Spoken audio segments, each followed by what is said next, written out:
Hey, what's up guys? It's Jake aka Tag, and today we're back at it again with a new type of minor poison deck, the most annoying minor poison deck you've ever seen in your lives, the triple spawner minor poison deck.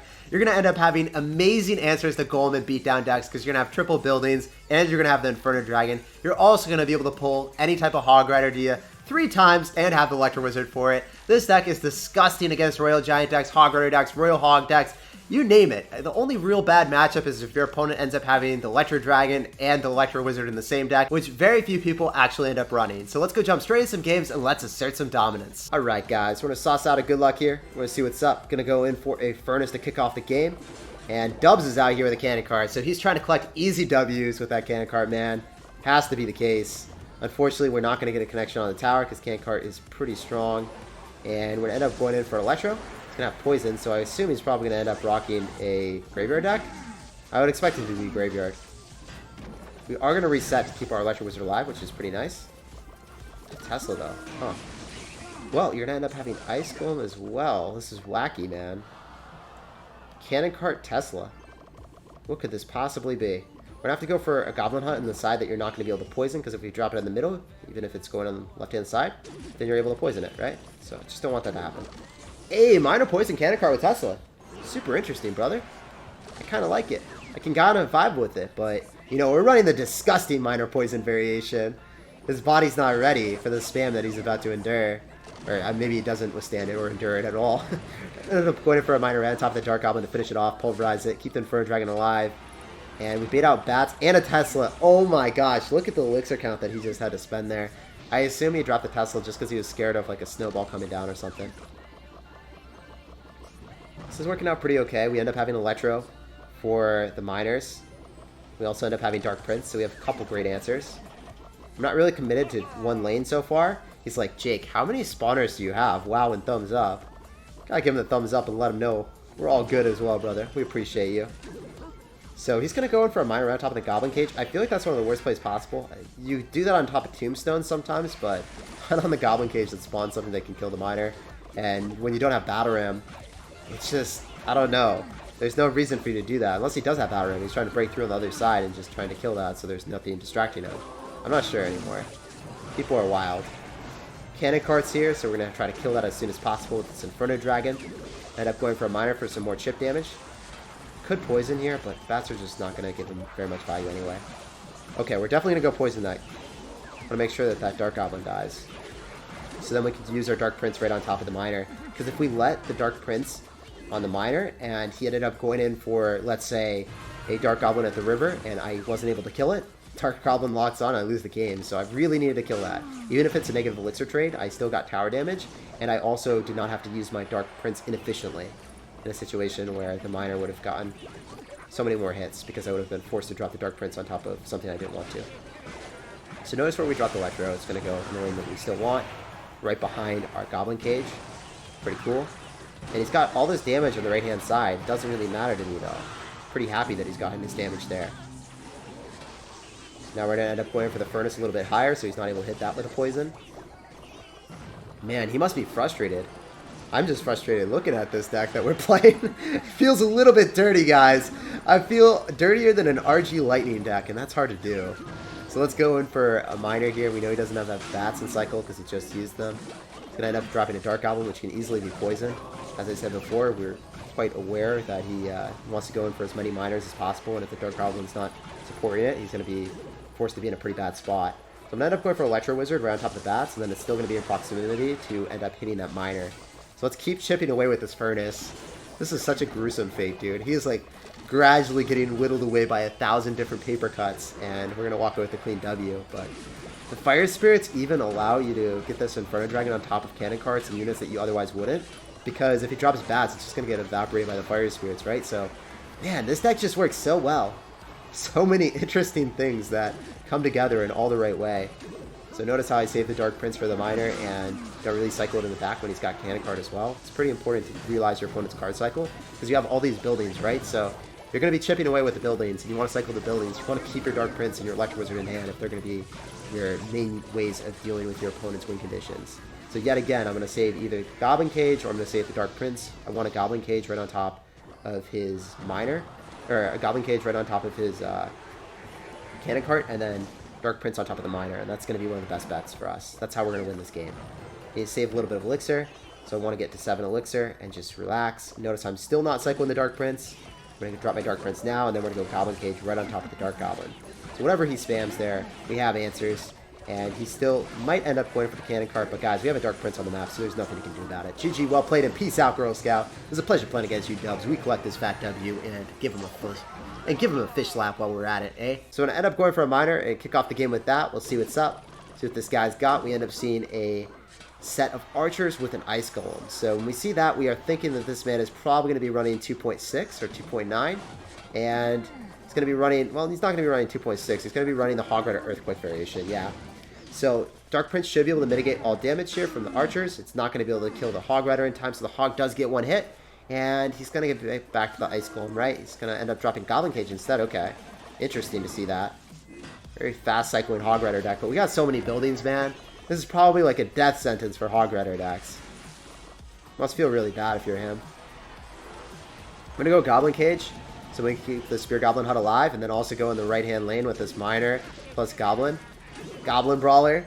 Oh man, the Miner Goblin Brawler push. It's happening, boys. It's a little bit better than having a Tombstone Skeletons, eh? For 3 Elixir, having a Goblin Brawler? With Miner, it seems really solid. I like it. Especially against Hog Rider players. They must be so annoyed. The ultimate counter to Hog Rider decks is here. Oh man, what have we done? We've unleashed the worst deck ever. Everyone's going to hate you if you run this. End up going for a Furnace here. And he can't really Hog Rider. We have Electro as well, man. You can't do anything. Oh my gosh, this is horrible. The Abomination. End up going for Poison here so then we can get more Fire Spirits through on the other side. Need to save Elixir for a Goblin Cage. He's just wanted for a Fireball. I don't know if he can do anything, guys. He's going to end up going for a Goblin Hut here and then go for the Goblin Cage. This is so much better than a Tombstone, man. 4 Elixir getting a Goblin Brawler. I don't know what you would do. Like, he's going to end up having to try to break through. He's going to probably try to Fireball this, yeah? Goblin Brawler is still asserting dominance. He's going to go for a Zap as well, but now he has no Elixir. So this counter push of Spam should just wreck him. This Miner is definitely going to take tower now because he has no Elixir to swarm it. There's nothing to jump on top of that. Can even poison the archers if I wanted to. So let's do it, boys. Let's assert our dominance. Going for another Spear Goblin Hut here. And you can cycle Spear Goblin Huts and Furnaces in the back on the safe side. The tower that has more HP. Because you always end up having the Goblin Cage in cycle, right? So you can just keep the Goblin Cage in cycle for the Hog Riders. Combat it that way. So let's go in for an Electro Wizard as well. And guys, we're going to do the double building domination. It's going to be so sad. He's going to Fireball. He's not going to be able to break through. Let's build the wall. Come on, guys. Let's get another Goblin Hut. The ultimate meme is here, boys. This deck is disgusting, and everyone will hate you. Gonna give him a fish slap and sauce out a GG well played and peace out, Girl Scout. We're gonna end up going for a Spear Goblin Hut here. We're gonna see what's up. This guy is gonna be rocking Electro Wizard, so it's probably gonna be a P.E.K.K.A deck. So let's go in for Electro Wizard right on top of his. Make sure we keep our Spear Goblin Hut alive, and we're gonna get some damage on the right-hand side if he doesn't respond. Okay, so his Electro Wizard's out of cycle. That means I'm gonna get a free Inferno Dragon if we can bait out a P.E.K.K.A. So I'd love to see some P.E.K.K.A or some Bridge Spam out of this man. I don't know if that's going to be the case, but I'd love to see it. Especially if we get a P.E.K.K.A right now, because he's not going to have a great answer to this Inferno Dragon. Can we get it, man? Alright, we're going to go for a Miner, since we're going to keep our Dark Prince and our Spear Goblins alive with that, then. And just keep going in funneling spam units towards him. Those minions are just going to straight up die. Let's go in for a Furnace a little bit lower, so then we have all this room to maneuver a Goblin Cage and make sure when he spams us, it doesn't get on top of our Furnace. Rather prioritize keeping that thing alive and then just Goblin Cage in the middle and have that the main thing that gets killed. So if you Electro Wizards, we don't have Barbed Barrel to kill it.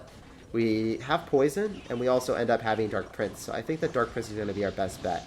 Trying to maneuver a Dark Prince in there. And the Spear Goblins are going to keep the P.E.K.K.A occupied for quite a while. So we're going to wait a bit. So this is what I was talking about. Just go for that Dark Prince. Could Goblin Cage if I really wanted to, but I don't feel like it's necessary. Okay, if you're going to do that, we're definitely the Goblin Cage. But probably Electro Wizard right on top, to be honest.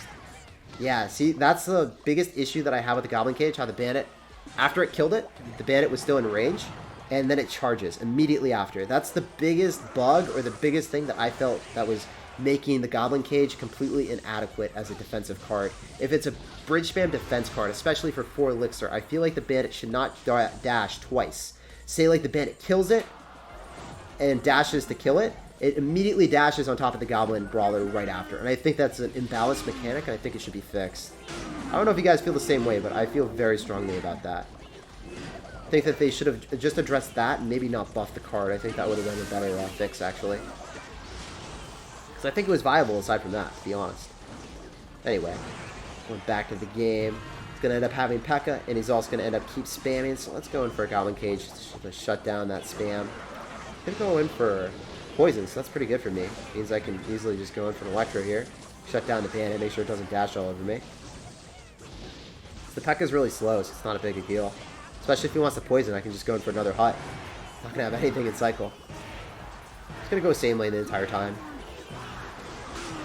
Dark Prince is going to shut that down for positive elixir trade. He's going to bait out even more on the other side. And we're going to go Goblin Cage now. Make sure that we keep our Spear Goblins alive a little bit longer. And then we get a little bit of a Brawler push going. So I can Electro right on top of this if I want to. Brawler is still alive. Is that going to get on top of the tower? It will. He has to Electro. Oh my gosh, that hurts him. I know that hurts him. He does not want to do that at all. Not one bit, boys. Spear Goblin's going to die. Unfortunately, then he gets on top of the hut. So that's really annoying. Going to go P.E.K.K.A though. And I expect him to end up going in for a Electro Dragon or Electro Wizard right after. We'll probably poison on defense, guys. I can't use Elixir that I want to right now on offense because I don't really know if I'm able to defend this P.E.K.K.A push if I don't spend all of it on defense. Okay, here we go. Yeah, now he's spamming really hard. That's just way too aggressive for him. I can just Electro, go in for a Dark Prince, and then really just pulverize him. His Fire Spirits are going to be able to shut him down. I don't really like playing really aggressive unless I know that I'm able to defend, especially when you're running a minor control deck. You can dictate the flow of the game. We will be able to walk away with this W. Unfortunately, he does end up catching another minor. We'll just go for poison to whittle away a little bit more and walk a little bit closer to this W. We have the Elixir advantage. We have the deck advantage, I would say, and we're just going to take it slowly as we can. And yep, he ends up eating a little bit of Fire Spirits. We need one minor hit, and then we should be able to win the game with just a straight up poison. So we're going to go minor in front. He's probably not going to guess it. He can't stop it because he just went in for a, or well, actually we need another one. I did poor math there. It was at 217, but the poison does take it now. And we win the game. GG, well played, and peace out, Girl Scout. It was a pleasure playing against you, and good luck in the rest of your grand challenge. Love controlling the flow of the game, and spawners are so annoying, so you probably made this guy just like, he's hating himself right now. What's up, dude? What do you have in store for us? So you're saucing out a Baby D. So let's end up going in for Inferno Dragon to pulverize that dragon, win our battle in the middle, and you're going to Goblin Cage as well, so you might end up having a Lava Hound deck, I think. So if you're running Lava Hound, that's going to be really good for us, so we can just stack up as many spawners until our heart is content. Let's go do that. Usually what I like doing is just stacking my spawners in the back and then dropping my Goblin Cage in the middle to go and pull the Lava Hound towards it. So going for a minor here. The Fire Spirits, Goblin Cage. This is going to be pretty annoying for him. Like, he's going to have to go for a Prince. Oh, wow. Prince, so it's probably going to be... I don't know. I don't know what this combo is. We're seeing the Prince, right? It's probably Giant Miner, right? Looks like it. Going to knock the Prince's charge, but we're still going to be fine. Want to end up killing that Miner really quickly, so we're going to go drop our Inferno Dragon instead of our Electro Wizard, because if we drop our Electro Wizard, I think it's just not going to be as good at dealing with the Lava Hound after. And we're going to take so much damage from the Miner, because the Miner is going to target it. So the Inferno Dragon is definitely the answer there. Usually want to pop the Lava Hound further away from our tower so the pups don't go on top of us, and they have to walk quite the distance, but weren't able to do that in that situation, unfortunately. Also, usually want to go same lane as our opponent, so we can stack up Spear Goblins. We've already gotten so much damage to the right-hand side that we can't really do that anymore. Interestingly enough, he does end up having Prince. Kind of want to end up going for a Miner so we can go and pull that Inferno Dragon. Don't want to use my Electro Dragon yet. We're still going to be tanking for the Spear Goblins anyway, so it's fine. End up going for a Furnace now. We know he's probably going to end up going for a Miner, and we want to easily go in for the Inferno Dragon really quick. If we get the Inferno Dragon on the map quick and we pop the Lava Hound earlier, you guys are going to notice how big of a difference is and how high we drop it so he's not able to Fireball or Poison it, you know? Man, this game is going so well, and it's not even like the most optimal situation. The most optimal situation is you get a lot of damage on the other side. Like, I would be going this lane, and you guys would see how bad it would look. It would be gruesome. You guys think this is bad, the other situation is even worse for him.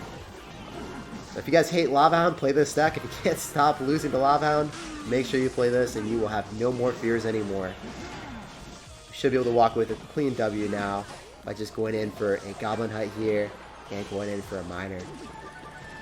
It's interesting to see Prince even with this now. I guess Prince is just really that good. I'm usually accustomed to seeing Lumberjack, but these people do run Prince now. Inferno Dragon is going to be ramping up and potentially 3-crowning him. Oh man, does he know? Does he see it? Oh my gosh. It almost did him dirty. GG, well played, and peace out, Girl Scout. Pleasure playing against you, man. Let's go in for a Spear Goblin Hut and see what's up against Spin.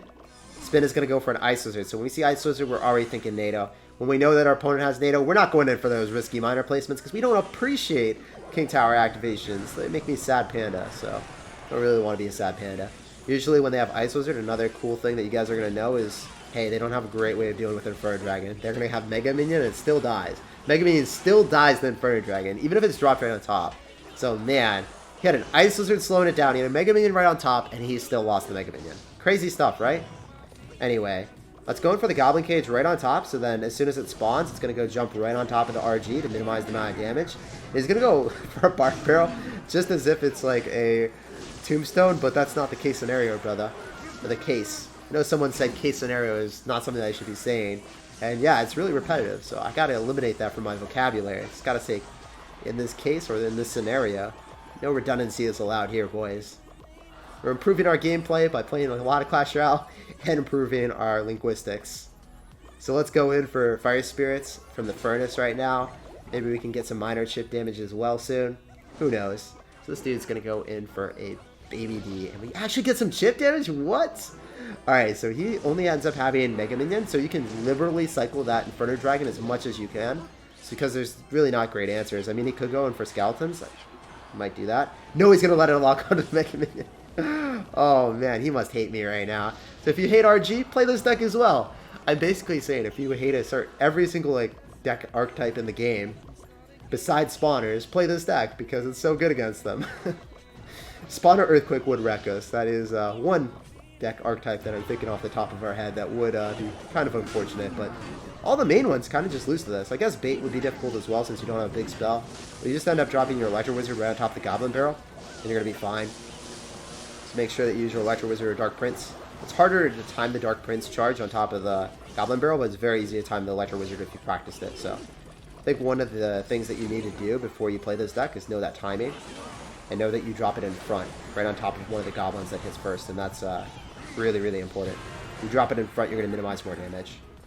So we're just going to keep cycling the Inferno Dragon same lane as the RG, and we're going to get really nice counter push because there's no way for him to ever break through Inferno Dragon. Whenever I play RG, especially like RG Lightning or Fireball, it's going to be super tough because the Inferno Dragon, yeah, it dies to Lightning plus a little bit of chip damage, but it's always inefficient to do that. Going to go Poison on defense, and then we're just going to end up going for a Goblin Cage. And we can actually cycle back to another one. Not a Goblin Cage, but another building here. So RG's going to lock onto that. And yeah, he's going to go Lightning, but does it matter? Nope. You're not even able to hit the Electro Wizard because we drop it in vicinity, so we Lightning block. So that feels really bad for him, guys. We should be able to walk away with a very clean W. As you guys can see, if you play against RG, you will win this matchup like 99-1. Maybe 1% of the time you lose because you have a bad starting hand and a Lumberjack locks onto your tower, but this man doesn't even have the overpowered Lumberjack. So there's no chance of him to win this at all. So yeah, we're just going to keep cycling back, and we don't even have to sauce out a miner. So GG, well played, peace out, and fish slap. So we see Baby Dragon, we see Lumberjack. So I'm thinking that it's probably going to be a Golem deck. I could be wrong, but Golem's going to be pretty easy, guys.